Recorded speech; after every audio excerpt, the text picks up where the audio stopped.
Golden State Media Concepts social media podcast. Time to hashtag everything. We talk about all the fun, crazy stories on social media. From Instagram to Facebook, Twitter to Tumblr, or probably even Friendster. Join us each week as we explore the quirky side of social media. It's the Golden State Media Concepts social media podcast. It's simple, such a sad song.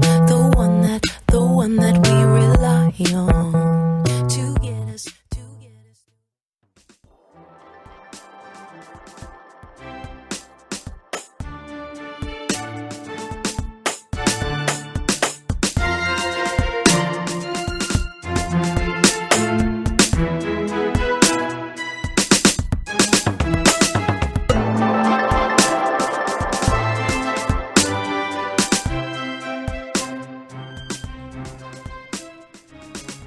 Hello and welcome to the GSMC Social Media News Podcast, brought to you by GSMC Podcast Network. I'm your host, Staci, and the first story today is kind of interesting in that we did a very similar story a while ago, me and Sarah, but I didn't have Sarah on this one because I'm sure we've probably freaked Sarah enough out by now, in that Samsung phones have started suffering from what some people call the Alexa bug, which is that Samsung phones have been sending photos to users' contacts without their permission and without their knowledge, to the point that it does not even show up in the messaging app that an actual photo has been sent. Users often only find out when they're contacted by whoever received the photos, essentially along the lines of, did you mean to send me this? And or what is this? What's going on? And this feels a bit, if it wasn't for the fact that the phone's doing it itself, it feels a bit like when if your friend's email account got hacked and they send you an email that's really weird, but it comes from their email address, but otherwise it's like, yeah, I don't think you sent me this. Did you know that this is happening? You might want to change your password. Now, that's not even the case. It's a bit different, but I do remember totally doing that in college of, yeah, I think your email got hacked because you sent me a really strange thing. This is happening in Samsung phones, and like new Samsung phones, not even just, oh, they're old, they're out of date, or need an update. Like even the newer Samsung phones are doing this with users who use the default messaging app.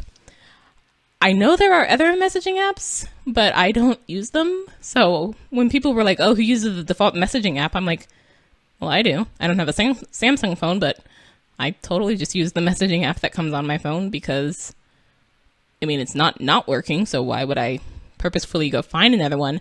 I did for a while use a different app to listen to podcasts because at the time the default podcast app was being really annoying.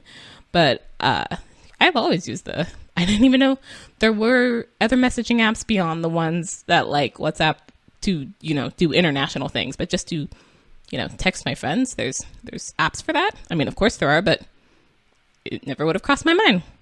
But anyways, this is of course very similar to the story about Alexa and the Alexa that sent the recorded conversation without the users knowing. And of course gets into Sarah's constant thing of technology is going to kill us all. It's really starting to sort of feel that way. This is beyond just it's not working properly. This is it's doing things without my knowledge that I did not approve of properly. That's not a saying, but that essential thing. And of course, now people are freaking out about this. It's a little strange. Samsung has acknowledged that there is a problem and they're working on it. But since it's not a specific thing, it is, but it isn't. It isn't like Alexa where it's the AI and according to Amazon, that whole thing happened because Alexa thought it heard a certain word, record or send contact or whatever. It doesn't seem from this one that this is happening because the app is misunderstanding, the buttons that users are hitting. It seems to be doing it on its own, and it's obviously got to access, your photos in order to send them. So it's going through more than one app So it seems that it's the phone or the operating system as a whole, as opposed to, oh, it just took your commands in a different way. And of course, that even more so than the Alexa heard me wrong and started sending and recording and whatever is freaking people out, because now it's like you don't even have the excuse of, oh, this was just kind of a mistake. It's thinking for itself and it's going to kill us all, because clearly that's the next logical step. People also were commenting on this, that Samsung's not having the best year. There were a number of things of, man, and I thought the exploding phone was bad. Samsung is struggling, it seems, with phones, which is amazing, because for so long, you know, Samsung, and you see those commercials even now of the, have you switched to a Samsung yet because it's better, because, you know, it does well if you get it wet, and it doesn't have to have the strange little cord to listen with your headphones.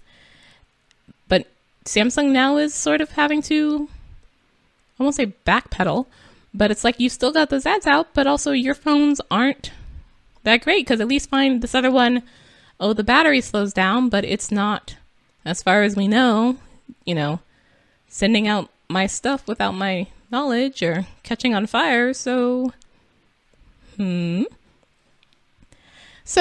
this does bring a lot of fears for a lot of people beyond even the, oh, brand wars of cell phones thing. And it doesn't have to be just a Samsung versus iPhone war, but that there are other Android phones out there. And then this got into a debate about, you know, yeah, I totally don't ever use a Samsung, but I have an Android because I use, you know, Google, whatever.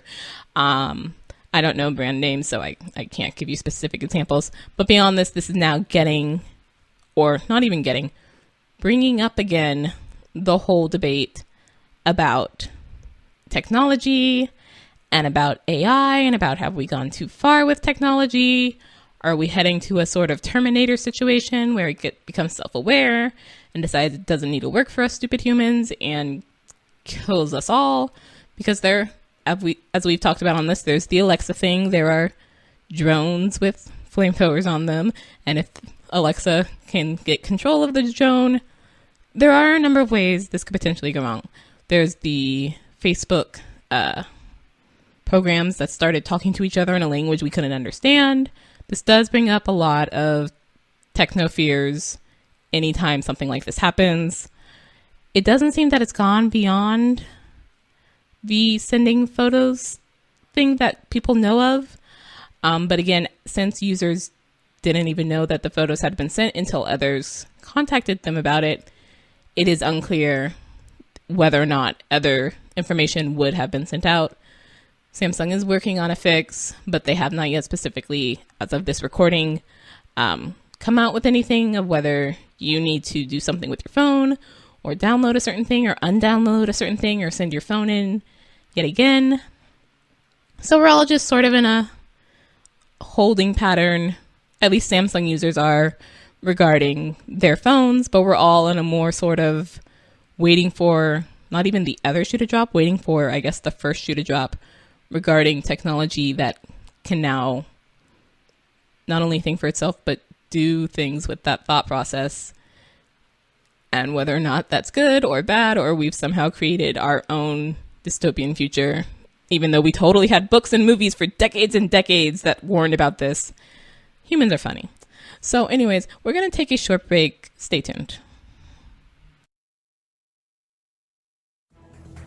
Want to find out what movies to go see? Then check out the GSMC Movie Podcast. It's your ticket to the latest movies, whether it's a new blockbuster event, romantic, comedy, or action flick. This show has got it all covered. They talk some what to go see now, don't bother, what's hot on Netflix, and everything in between. That's gsmcpodcast.com/movie-podcast. When it's all about the movies, it has to be this new show. Don't forget to like them on Facebook and follow them on Twitter. Visit gsmcpodcast.com for more info.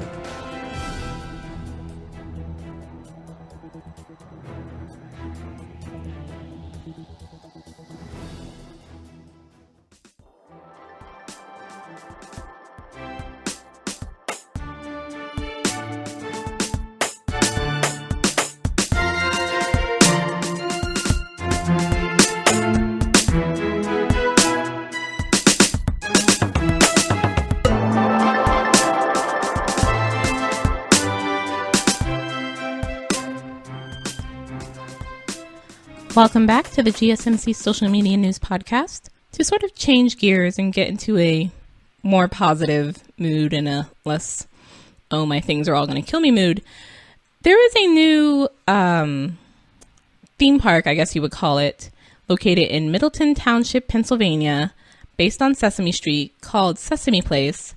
But this is interesting in that it's the first theme park to be designated as a certified autism facility.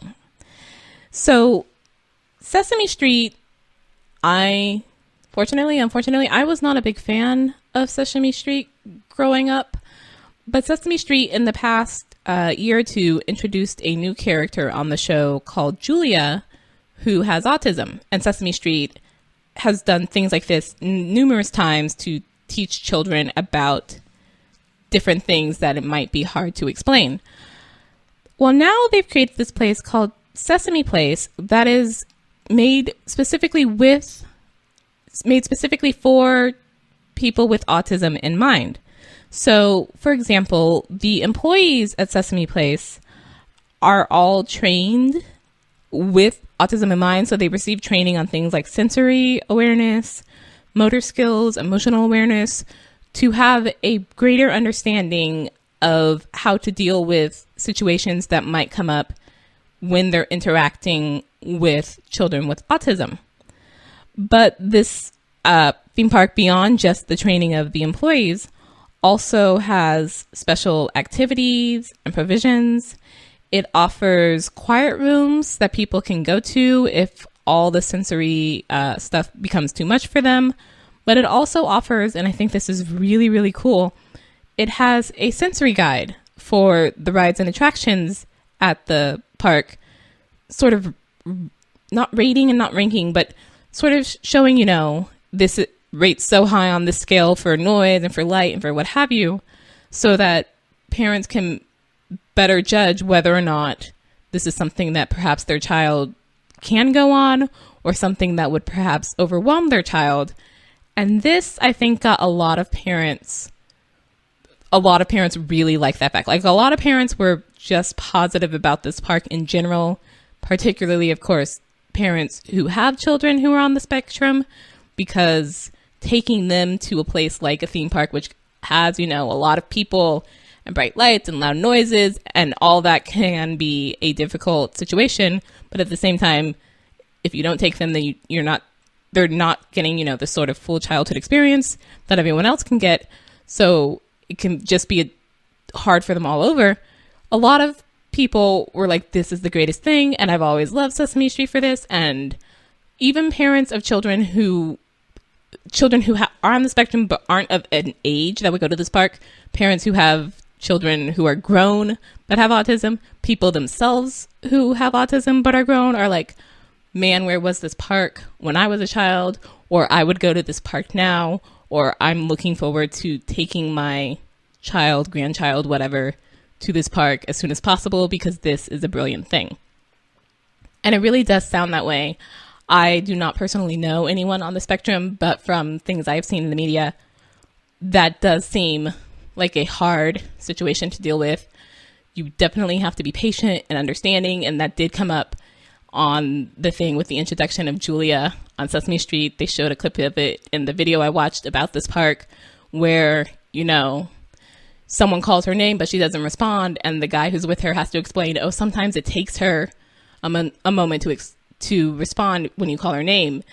And I think for a lot of people, because they don't have the knowledge of someone with autism, they wouldn't necessarily understand, okay, they're behaving this way in this situation because of this reasons. It would just sort of be like, what's the matter with them?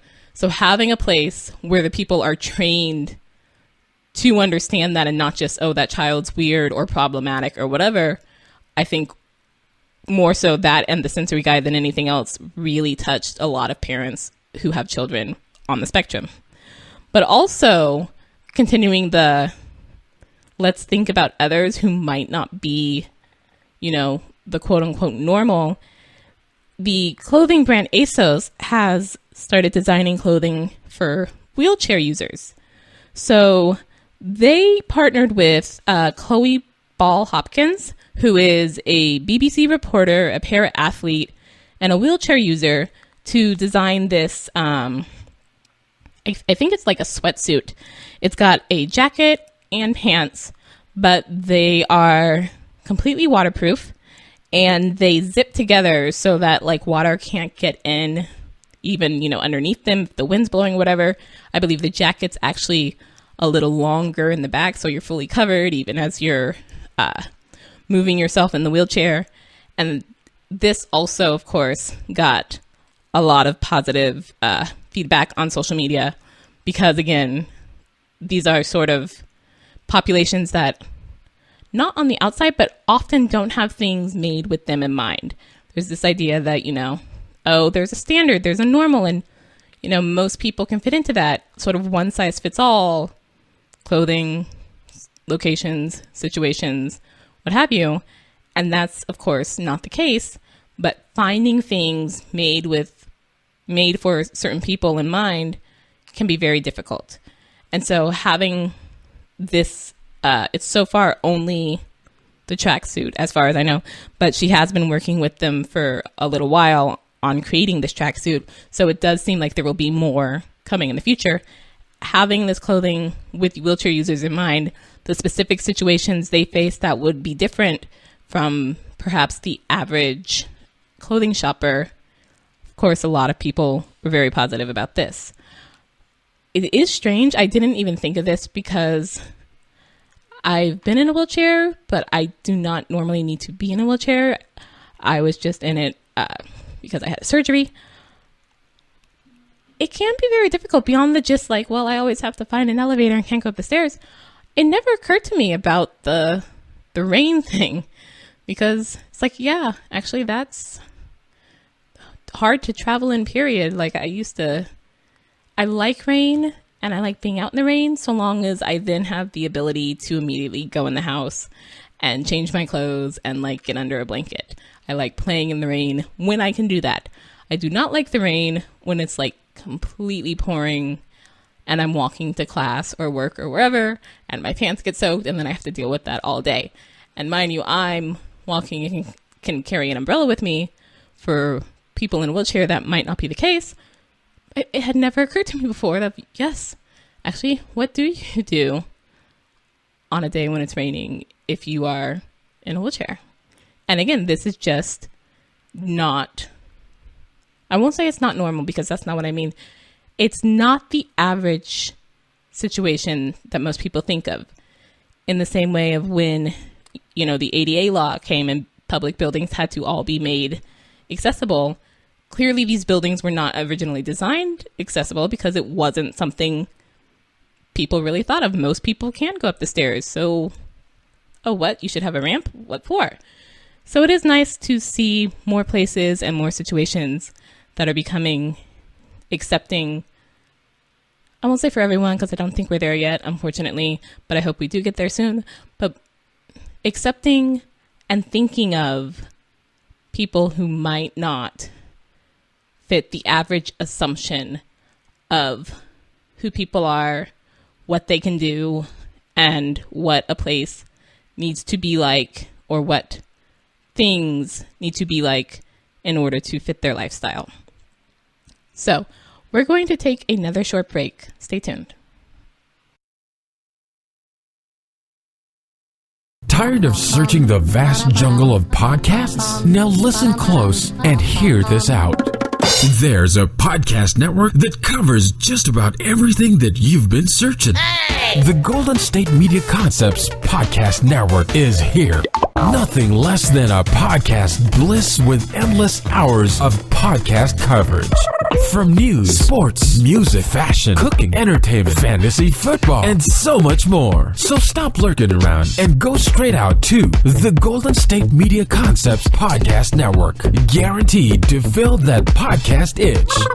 Whatever it may be. Visit us at www.gsmcpodcast.com. Follow us on Facebook and Twitter, and download us on iTunes, SoundCloud, and Google Play.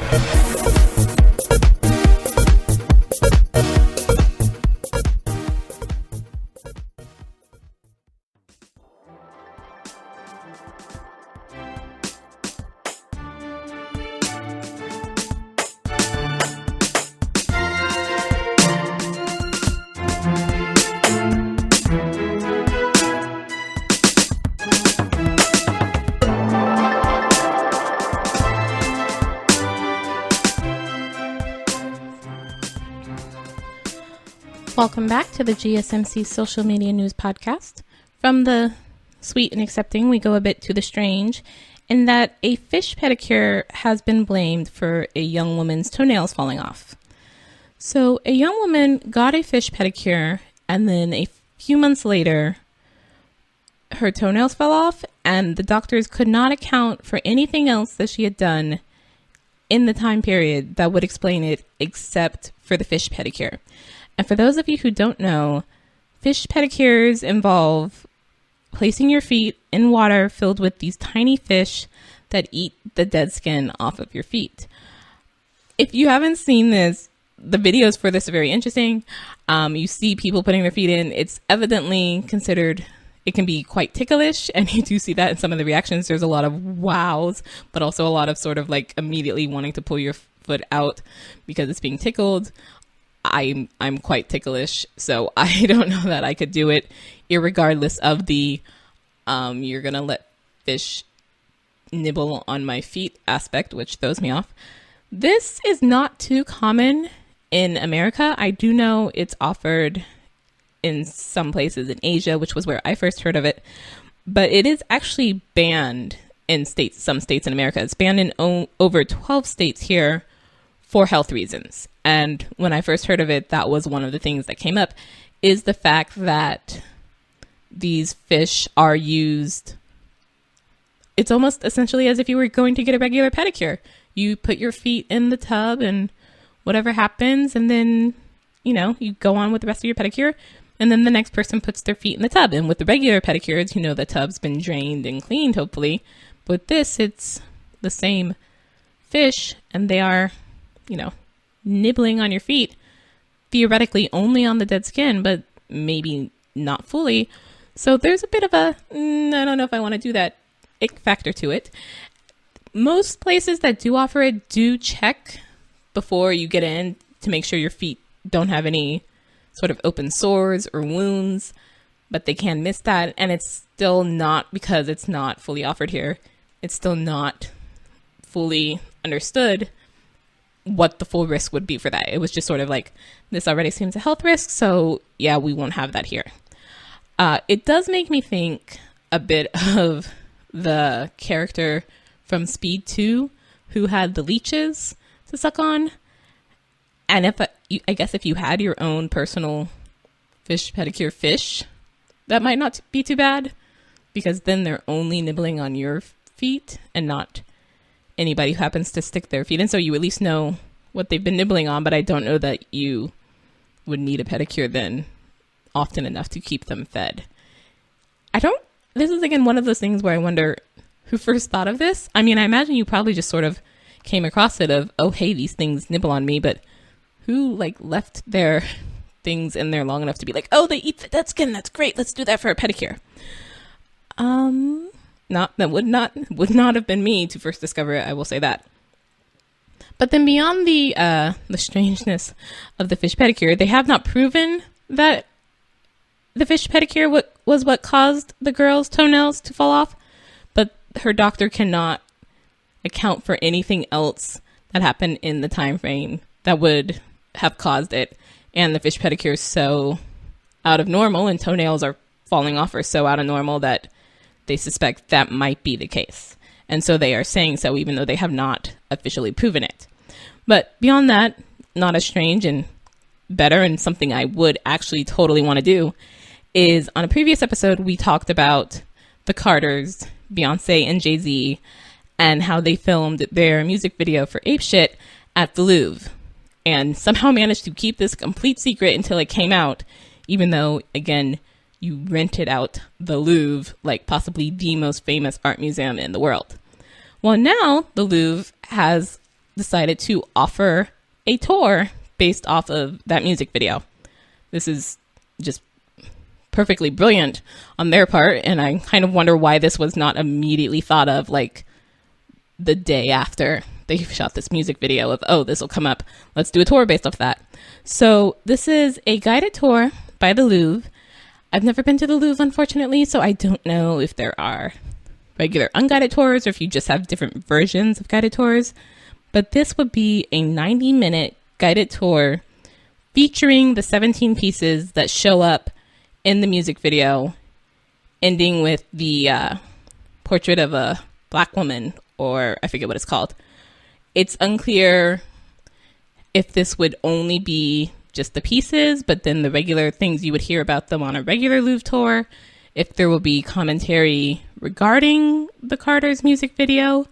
It does not appear that Jay-Z and Beyonce are involved with this tour. It does seem to be only on the part of the Louvre, but because, you know, there was such an increased interest after that music video came out in these specific pieces of all the ones you saw in the music video, the Louvre, of course, immediately was like, this is a brilliant idea, and let's do this. There did seem to be a larger, I don't know if you would call it a waiting line or something to get into the Louvre.